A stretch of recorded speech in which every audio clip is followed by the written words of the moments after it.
Ini kita akan membahas KPI tentang restoran. Jadi kita selain di revenue management itu, kita selain juga membahas tentang rooms, kita juga membahas tentang F&B. Ini contohnya, kita ambil contohnya adalah kalau kamu punya restoran, punya cafe gitu ya, kamu implementasiin juga model revenue managementnya ya.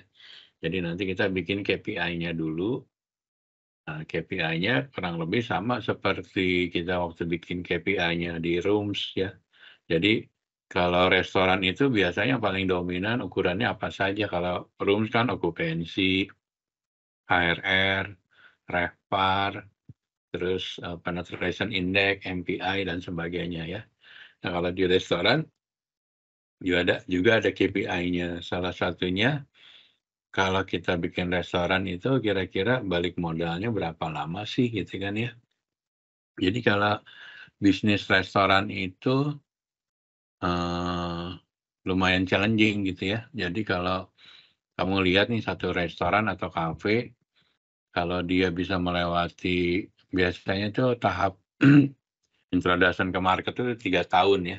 Kalau dia sudah melewati 3 tahun tapi terus revenue-nya atau crowd-nya dapat, berarti dia sudah melewati masa-masa krisis ya. Banyak di Indonesia itu sebelum 3 tahun itu restoran banyak yang tumbang karena konsep restorannya yang tidak terlalu unik mungkin ya, atau produknya nggak bagus, sehingga menyebabkan selling-nya nggak bagus. Nah, jadi gimana sih kamu cara menghitung BEP? BEP itu balik modalnya gitu ya. Jadi kalau investasi, misalnya kamu bikin kafe di Palembang, di luar tanah misalnya bikin restorannya, investasinya 2 miliar gitu ya, including dengan peralatan kitchen, peralatan F&B-nya, channelware, glassware, terus sama modal kerja untuk 3 bulan pertama ceritanya gitu ya.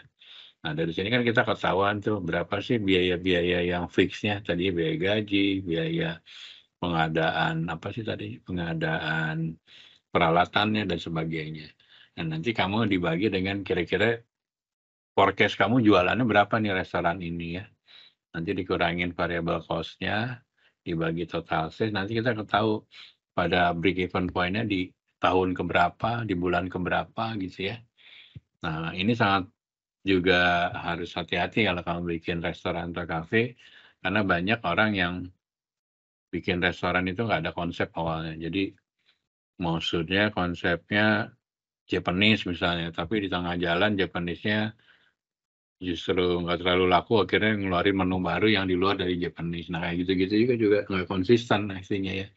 Jadi pernah ada satu studi, saya ngalamin, jadi ada satu bakery nih, saya lihat waktu itu ada di daerah Bekasi. Bakery-nya itu, ya penjualannya tahun pertama, kedua bagus, 3, 4. Nah, menjelang tahun ketiga ke tahun keempat itu dia seperti, kuenya, marketnya itu segitu-gitu doang gitu loh. Akhirnya dia mencoba terobosan baru, dan dia jualan yang di luar lininya bakery gitu ya. Dia jualan mie ayam waktu itu, saya ingat banget. Tapi mie ayamnya cukup enak gitu ya. Kayak bakmi Gajah Mada lah kalau di Jakarta kamu zaman dulu tuh. Akhirnya malah dia penjualannya tuh hampir mungkin 40%-nya datang dari jualan mie ayam itu. Nah, itu kayak gitu kan konsepnya udah berubah ya karena desain kamu kebetulan dia, si restorannya ada di mall gitu kan. Desain bakery shop itu kan memang nggak banyak kursi meja gitu ya. Karena dia ternyata dia launching mie ayam enak dan banyak pembelinya, akhirnya desainnya malah dibalik, jadi malah lebih banyak kursi untuk orang makan tadi mie ayamnya, si bakery-nya hanya sebagai, apa ya, bukan yang main-nya gitu, bukan yang utamanya malah yang gitu. Nah, kayak gitu-gitu loh. Kadang-kadang memang di perjalanan untuk bisa survive, kita memang kudu kreatif ya, tapi kan kalau kayak gini, kamu udah konsepnya udah jauh banget, yang tadinya bakery, kok jadi jualan main course gitu ya, mie ayam segala macam gitu. Nah, ini harus dipastiin nih kalau kamu mau jualan, apalagi kafe gitu di Palembang misalnya kan persaingan juga cukup ketat gitu ya. Terus sewa lahan juga nggak murah di sana kan, kalau yang potensial atau location-nya bagus, pasti mahal.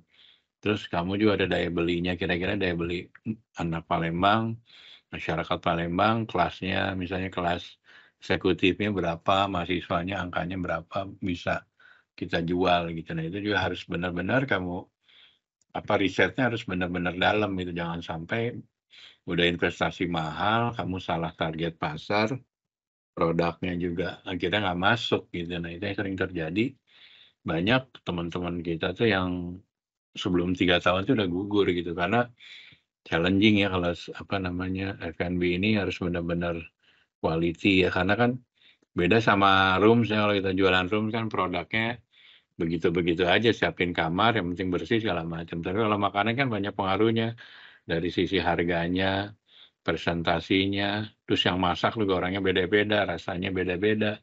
Kalau kamar kan housekeeping disiapin siapapun hasilnya sama, kamarnya harus bersih ya, standarnya bersih ya sama gitu. Tapi kalau chef 1, chef 2, chef 3, kalau masak mungkin rasanya beda, yang satu sering keasinan, walaupun standar resipinya udah ada gitu ya. Nah itu yang paling susah tuh ngejaga konsistensi. Saya kadang-kadang sebagai GM suka bingung gitu. Jadi ada beberapa cook yang bawaan tangannya tuh apa ya, kalau makan tuh selalu asin gitu ya. Biasanya orang smoker tuh yang suka makannya itu ya, kalau chefnya perokok berat, mungkin taste di lidahnya karena pengaruh dari tembakau, jadi kadang-kadang nggak terlalu spesifik asin manisnya gitu ya. Itu yang saya ngalamin ya di industri gitu. Jadi saya dapetin chef yang itu pasti aja keasinan lah gitu. Secara umum ya, bukannya orang yang memang diet garam gitu, tapi secara umum kok kurang gitu bumbunya. Nah itu yang jadi problem. Nah beberapa restoran sekarang di Jakarta itu kita akan menggunakan yang otentik gitu ya. Jadi rasanya soto Kudus tuh benar-benar soto Kudus yang di Kudus. Terus apa namanya tuh, misalnya jualan produknya pempek di restoran ya sebisa mungkin nggak jauh-jauh amat itu rasanya gitu kan.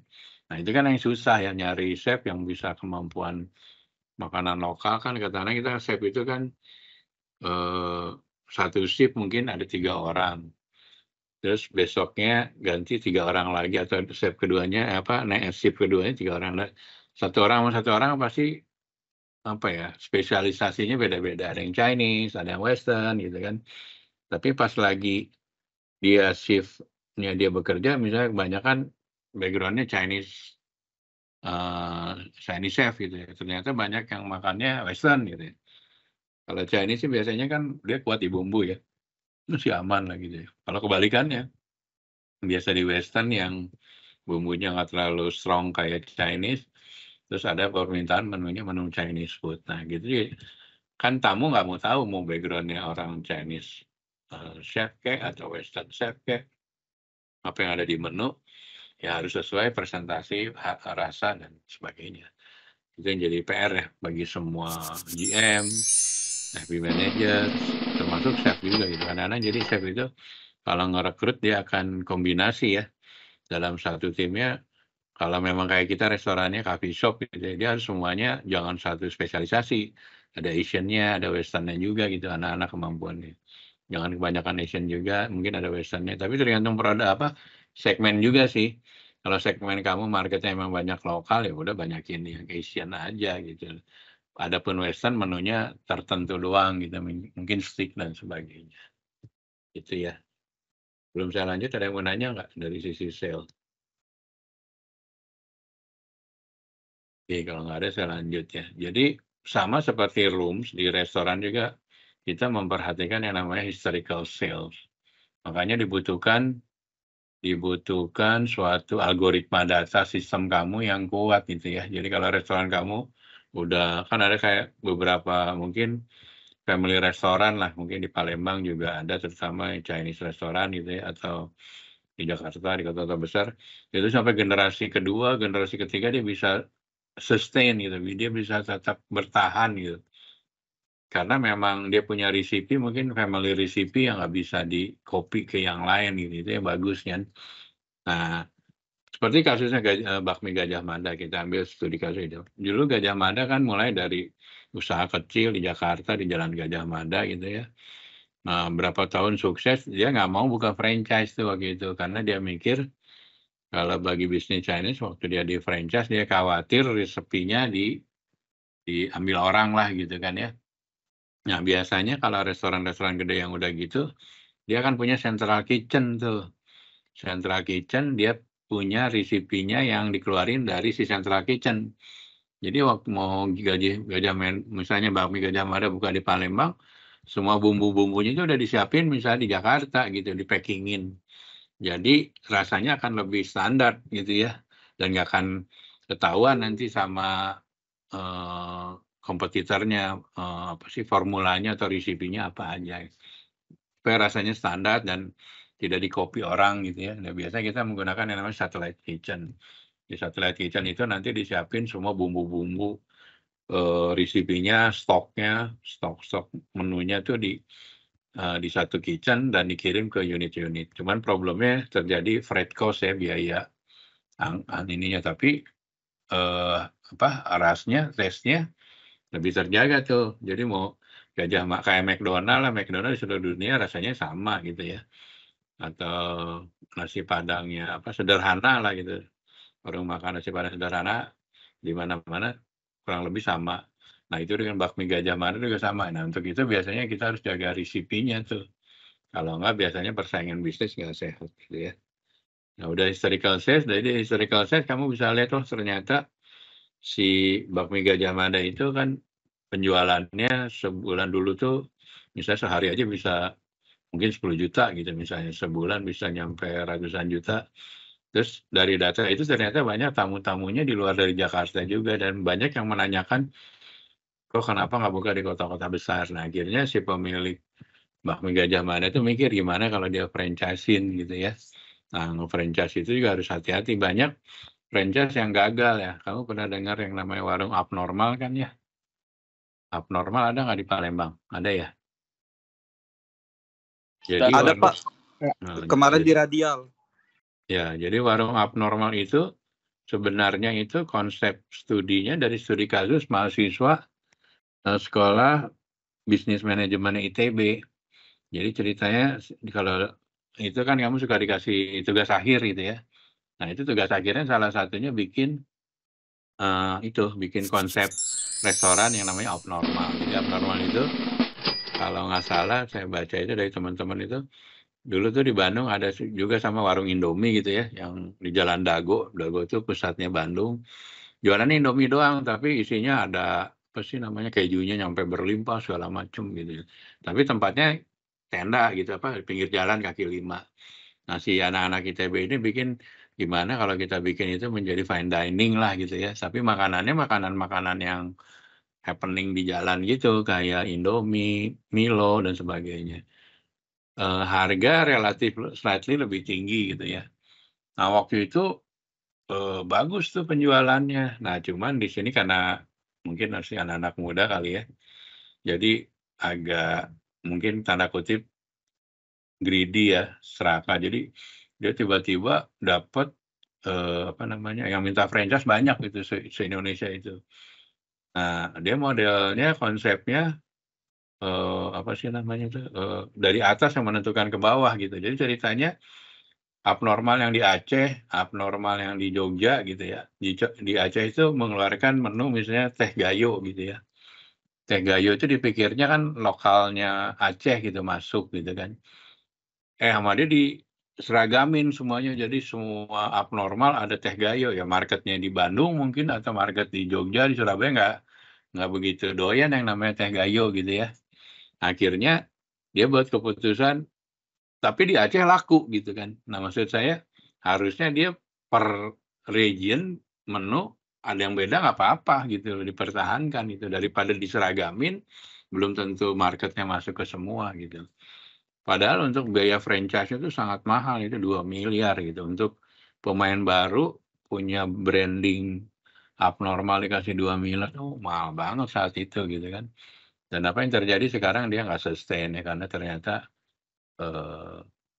return-nya yang dijanjikan balik modalnya mungkin di beberapa kota yang kotanya daya belinya bagus, terus tadi juga pengaruh dari menu juga bisa cepat, tapi akhirnya beberapa banyak yang sepi ya. Terjadi ada salah satu warung abnormal di airport Bandung tuh di Hussein, yaitu karena airportnya tutup ya kelar tuh. Nah, itu juga ternyata brand besar tidak tidak menjamin rame juga gitu. Pas airport-nya pindah ke Kertajati, Majalengka, akhirnya dia nyampe bangkrut dan nggak ada produk, nggak laku gitu. Nah, jadi sekarang ini big data itu adalah satu keharusan ya. Semua usaha termasuk restoran, kalau kamu pernah dengar grupnya Ismaya Group ya. Ismaya Group itu banyak restoran-restoran. Nah, restoran-restoran itu tuh setiap saat transaksi dia ngirim data ke kantor pusatnya. Dari kantor pusatnya itu nanti sama data analisnya dianalisa. Restoran mana yang paling laku, menu mana yang paling happening. Terus sampai ada satu titik dia bisa tahu nih restoran ini akan balik modal di tahun keberapa gitu. Nah, itu kenapa? Karena datanya benar-benar integrated gitu. Nah, itu juga bagus. Jadi, nah orang-orang Ismaya itu emang F&B-nya keren-keren tuh. Jadi sekarang banyak orang-orang F&B-nya Ismaya dibajak di hotel-hotel, di corporate-nya hotel gitu ya, kayak grupnya Art Hotel gitu ya. F&B timnya semua orang-orang Ismaya tuh. Dari mulai beverage manajernya, barnya tuh. Jadi menunya tuh di hotel-hotelnya benar-benar cafe minded banget gitu. Keren gitu, dari sisi ininya bagus, produknya gitu. Beda dengan hotel yang konsepnya ya gitu-gitu aja, menunya tidak menarik. Nah, kalau ini lebih high end lah, lebih dapat ke market gitu. Jadi menunya terus dikembangkan gitu. Berkembang terus, nggak stagnan di situ ya. Nah, selanjutnya labor cost juga menjadi hal yang sangat besar ya kalau di restoran. Jadi nanti di restoran itu yang dominan adalah harga biaya food cost-nya plus labor cost. Jadi labor cost juga karena di Indonesia kan udah ada aturannya UMK gitu ya. Kalau di Amerika kan ada kerja yang per jam di luar negeri itu ya. Jadi kalau pas lagi rame kamu tinggal nyari kasual, tapi kan di Indonesia juga susah nyari kasual gitu kan. Orang juga nyari yang pasti. Kalau di Amerika mungkin yang nyari kasual ada anak-anak yang kuliahan. Daripada dia kosong, sore hari habis kuliah dia jadi kasual di mana gitu. Nah, di Indonesia mungkin untuk anak kuliahan nggak banyak, tapi justru banyaknya yang memang nyari yang full time gitu. Yang full time lebih aman ya kerja sebagai kontrak ya, dibanding casual atau DW. Terus ini ada yang mau nanya?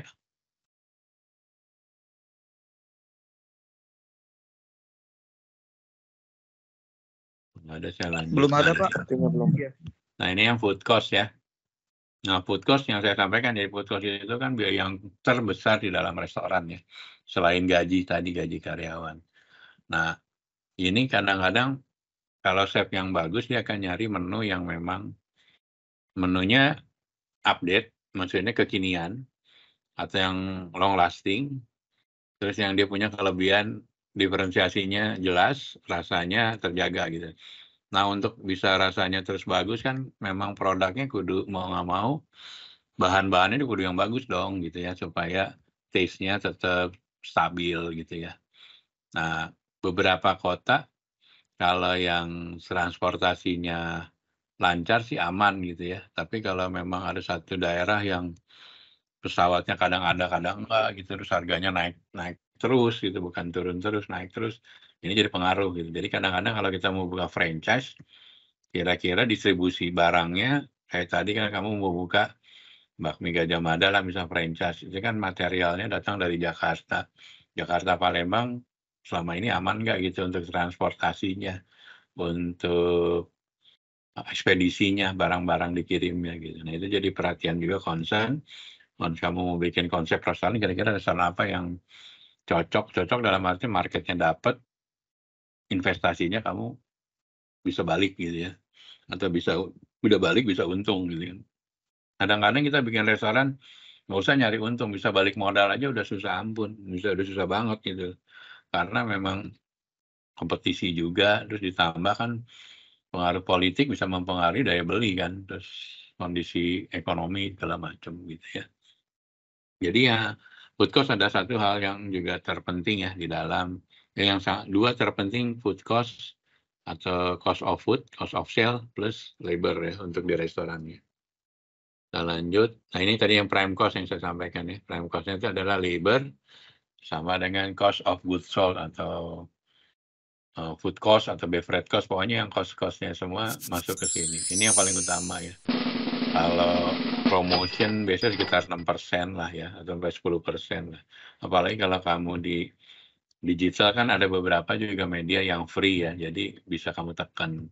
Apalagi market sekarang kan orang generasi sandwich ini lebih banyak menggunakan digital kan, pasti lebih optimum menggunakan media promotion dari digital media ya. Nah, ini yang paling dipikir ada 2 ya, turnover itu turnover-nya seat-nya tamu, kalau tamunya turnover-nya bagus berarti laku tuh. Jadi, 1 kursi di restoran itu dalam 1 hari bisa didudukin berapa tamu tuh, itu ada hitungannya nanti seat per turnover. Nah, itu juga jadi problem adalah turnover pegawai. Nah, banyak restoran itu kan karena mungkin kan bisnis juga kan melalui masa-masa perkenalan dulu, belum rame dan sebagainya. Kadang-kadang di Indonesia memang turnover pegawai itu tinggi dan itu yang jadi problem ya. Kita kadang-kadang baru bikin restoran, baru stabil, karyawan udah training segala macam, pindah, nyari lagi, susah lagi, training lagi dan sebagainya. Dan itu biaya kan, keluar biaya untuk training dan sebagainya. Jadi masalah pegawai juga masalah yang penting. Jadi kamu juga harus lihat kamu buka restoran di lokasi kamu tuh resources sumber dayanya gampang nggak gitu ya.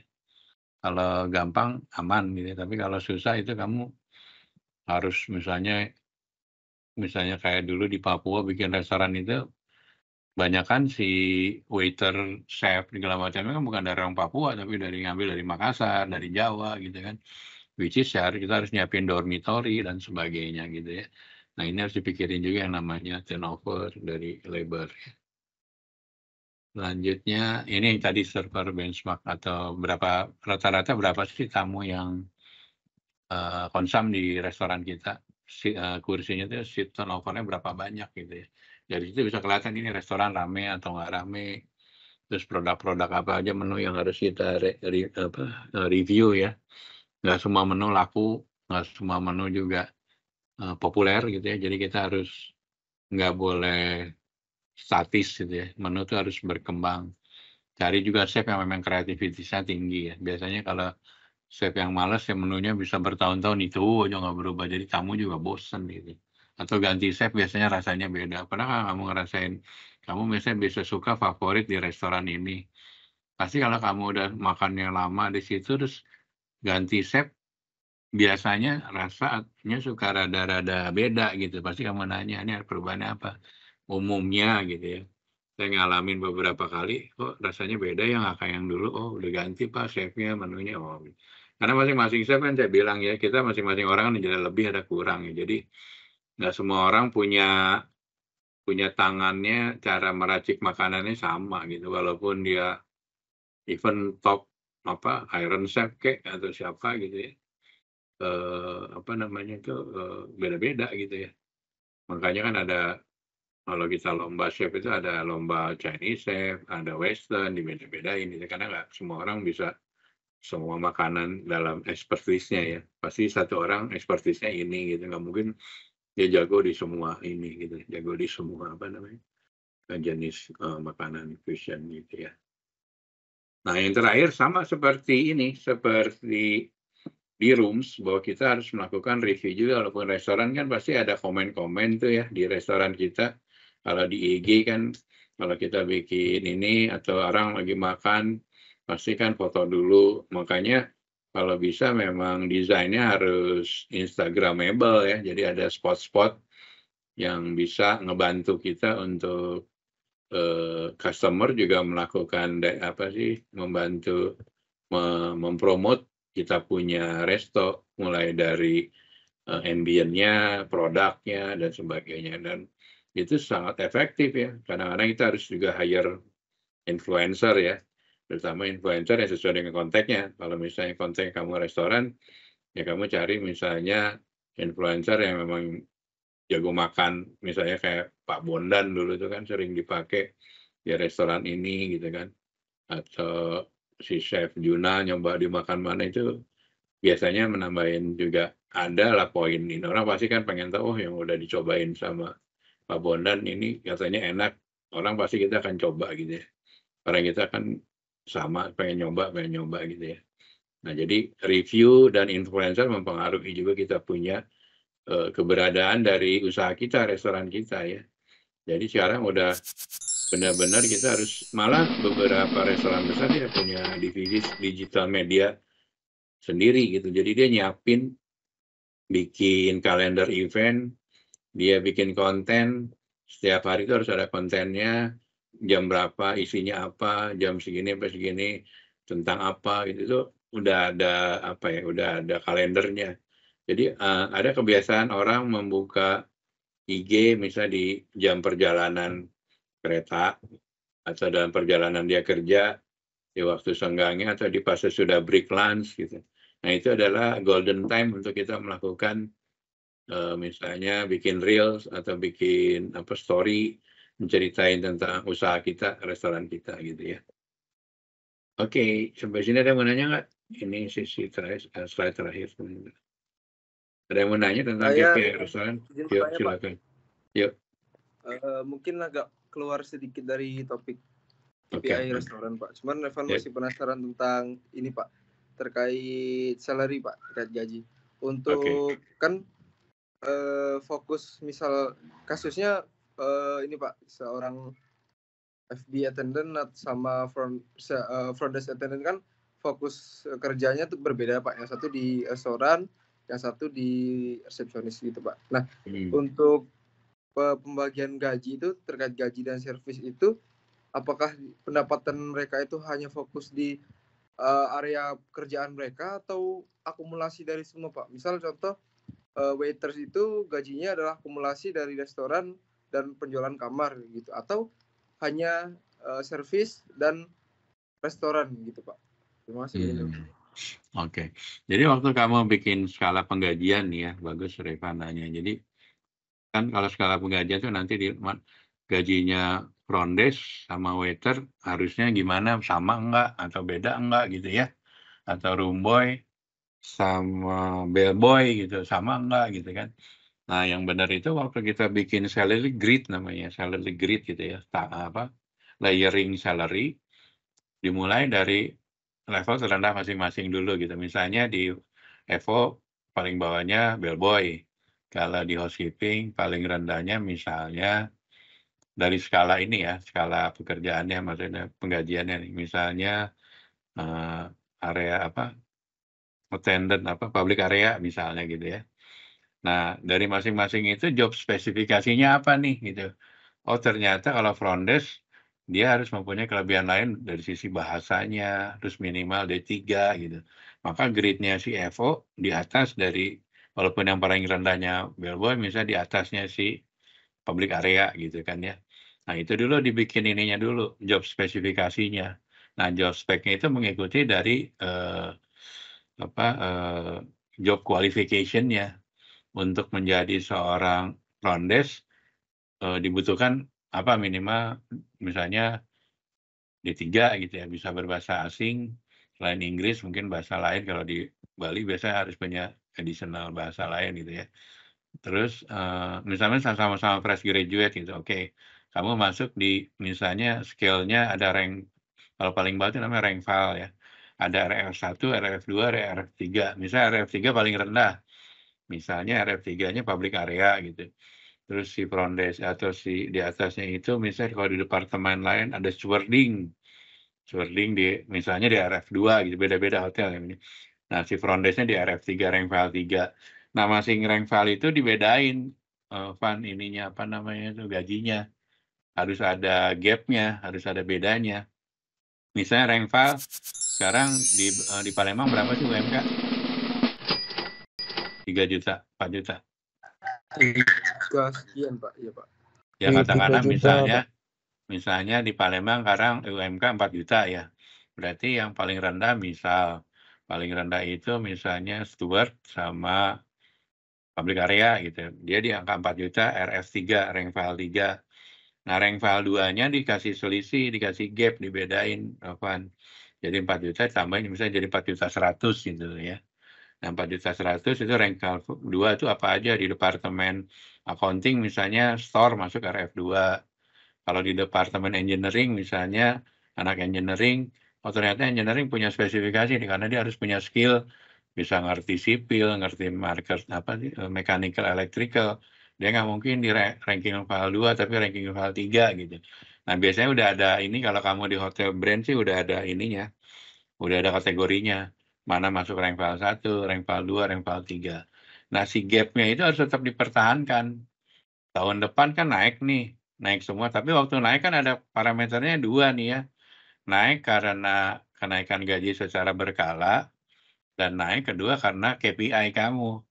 Misalnya kamu dari sisi KPI-nya, absenteeism-nya bagus, terus performa kerjanya nggak ada cacat segala macam.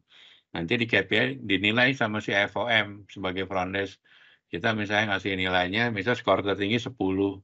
Nah kalau skor tinggi 10, kita udah bikinin apa sih namanya, grid-nya juga. Kalau KPI-nya 10, maka naik gajinya misalnya 6% gitu ya.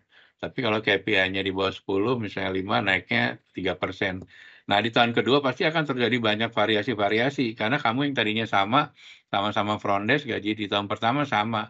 Di tahun kedua pasti ada beda karena ada KPI-nya. KPI kamu lebih bagus, pasti angka kamu akan lebih tinggi, walaupun selisihnya nggak terlalu signifikan gitu misalnya. Tapi harus ada pembedaan, itu namanya merit system gitu ya, harus dibedain. Nah, kadang-kadang yang terjadi namanya yang upah sundulan itu tuh. Jadi tiba-tiba pemerintah naikin UMK 8%. Waktu yang paling bawah dinaikin nyundul tuh. Dari rank PAL 3 dinaikin tiba-tiba nyundul ke RF1. Berarti yang RF2, RF1-nya kudu didorong lagi, diangkat. Supaya nggak nyundul, nggak numpuk. Jadi kan jadi nanti nggak ada bedanya dong. Anak front desk, steward, sama itu, sama gajinya. Nah, supaya itu memang banyak, nggak semua hotel juga bisa bikin salary grade yang baik ya, karena ini kan fairness juga ya, maksudnya. Ya walaupun ini sangat confidential, kadang-kadang kan kita suka di loker, suka kali ngobrol, lu gaji lu berapa, gini. Akhirnya kan nanti jadi kecemburuan sosial. Baiknya sih dari tiap awal, sebagai GM udah diinfo bahwa kenaikan gaji itu dua, satu kenaikan gaji memang tahunan, kedua berdasarkan KPI tadi, merit systemnya. Itu, Van. Jadi fair ya, nggak yang maksudnya yang gua masuk aja mau rajin nggak rajin naiknya sama yang ini ya, nggak fair juga dong kalau gitu. Jadi orangnya pada malas nanti gitu ya, Van. Baik, terima kasih Pak Dino. Yang lain ada yang mau nanya nggak? Izin bertanya, Pak. Oh ya, gimana? Saya izin bertanya, Pak. Yang dijelaskan oleh Bapak yang terkait labor cost itu Pak, kan di luar negeri lebih dominan yang mencari staff untuk part time dibandingkan yang full time. Sedangkan di Indonesia sebaliknya lebih sedikit yang part time, tapi yang full time lebih banyak. Nah, pertanyaan saya itu Pak, ada nggak Pak pengeluaran tambahan yang berhubungan dengan tenaga kerja seperti asuransi kesehatan atau tunjangan lainnya apabila pegawai part-time yang di luar negeri, Pak? Kalau di luar negeri kan dia udah all in ya dari sisi gaji sih ya, maksudnya gajinya nggak refer ke benefit insurance-nya. Jadi kamu gajinya hourly rate, misalnya per jamnya gajinya misalnya $20, ya udah $20. Karena itu bukan pegawai tetap ya, tapi kamu sebagai pegawai casual gitu, jam-jaman, gajinya segitu, nggak ada benefit lainnya. Tapi sama kalau pegawai tetapnya sama kayak di Indonesia, ada jaminan kesehatan, jaminan transport gitu sama. Nah problemnya kan agak berat gitu ya kalau karena dia bukan main-nya kan, karena dia hanya tambahan kalau terjadi lagi rame ditambah, dan dia tidak selalu masuk kan, hanya jam-jam tertentu, jadi nggak bisa dikasih turunan benefit, jadi langsung ngasihnya langsam gitu loh. Jadi full sekali doang, $25 aja gitu loh. Gitu Resti. Baik Pak, terima kasih Pak. Oke, kalau nggak ada lagi, thank you. Nanti videonya saya share ya. Ketua kelas biasa nanti tolong di info yang nggak absen ya, yang nggak masuk, nggak join, tolong di info ke saya. Oke, thank you and see you next week ya.